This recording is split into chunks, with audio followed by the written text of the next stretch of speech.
Peppa Pig. Obiteljsko okupljanje. Danas je bio poseban dan za Peppu i Georgea. Danas njim u posjet dolazi napokon cijela rodbina. Oni su bili jako uzbuđeni što će cijela obitelj biti na okupu. Naravno, prvi su stigli djed i baka i donijeli su izvrsnu pitu koju George i Peppa jako vole.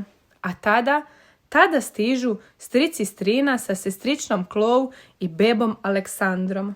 Sestrična Chloe, ona je bila veća od Pepe, dok je beba Aleksandar još bio jako mali. Stric i strina donijeli su pun automobil stvari kako njihovoj djeci ne bi ništa prifalilo. Tata je uskočio stricu pomoći. Nosili su igračke, kolica, kadicu za kupanje i hranilicu za Aleksandra. Pepi se jako sviđao Aleksandar, zato što je bio jako mali i odlučila je svojoj strini pomoći nahraniti Aleksandra. Kada je uzela žlicu, Aleksandar nije htio otvoriti usta. Peppa nije znala što bi, pokušala je ponovno, ali Aleksandar i dalje nije otvorio usta. Pokušaj se igrati aviona, šapnula njoj strina, a Peppa je tada uzela žlicu i glumila kako avion leti Aleksandru do ustiju. I rekla mu je, hajde, reci avion! Ali Aleksandar još nije znao govoriti. Ali ipak je pojeo sve što mu je strina pripremila. Peppa je tada odlučila naučiti Aleksandra govoriti. Donijela mu je dinosaura. Hajde, reci dinosaur! Ga, ga! I tako mu je donosila razne igračke, ali Aleksandar bi samo govorio jedno te isto. Ga, ga! Napokon je stiglo i vrijeme za spavanje. Kada su svi legli u svoje krevete, Peppa je odjednom začula veliku buku. Kakva je to buka, tata? Brzo su svi ustali. Mislili su da beba Aleksandar radi buku jer se probudio. No, zapravo su stric i strina to bili. Stric je usisavao po dnevnom boravku, a strina je svirala trubu. Pa kakva je ovo buka? Upitao je tata. Joj, naša glasna buka najbolje uspava našeg Aleksandra. Znaš, mi smo ti vrlo bučna obitelj. I to je zapravo i bila vrlo bučna noć. Sutradan, nakon doručka, svi su zajedno izašli u dvorište. Peppa se i dalje trudila naučiti Aleksandra govoriti. Htjela da on kaže svoju novu riječ.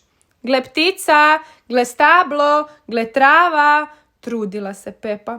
Ali on bi samo odgovarao ga, ga ili ge, ge. A tada je bilo i vrijeme za ručak. Napokon obiteljsko okupljanje. Svi su zajedno sjeli za stol i jeli Pepino omiljeno jelo, špageti. Naravno da su tata i tric tražili duplu porciju. A za desert svi su dobili bakinu pitu. Peppa je pogledala Aleksandra i rekla, vidi Aleksandar, pita, njam, njam.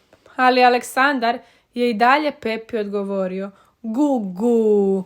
I tada su se svi glasno nasmijali. A nakon ručka bilo je vrijeme za lutkarsku predstavu.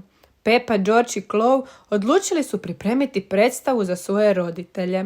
A Chloe je donijela lutkice za svoje malo kazalište lutaka. I svako je imao svoju lutku. Na kraju predstave svi su jako zapljeskali i bili veseli što su njim djeca to pripremila. A onda je ponovno bilo vrijeme za izaći na dvorište.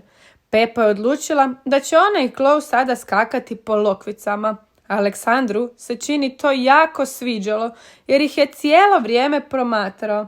Kada je Peppa to shvatila, počela mu je govoriti, vidi Aleksandar, mi skačemo blatne lokvice, jedna lokvica, druga lokvica, treća lokvica. A tada se dogodilo ono što nitko nije očekivao. Aleksandar je izgovorio svoju prvu riječ. Lokvice, lokvice! I tada su svi bili jako sretni. A Peppa, ona je bila najviše sretna. Uspjela je da Aleksandar nešto izgovori. Čiča miča, gotova je priča. Bog, pozdravlja vas vaš prijatelj Zmajo.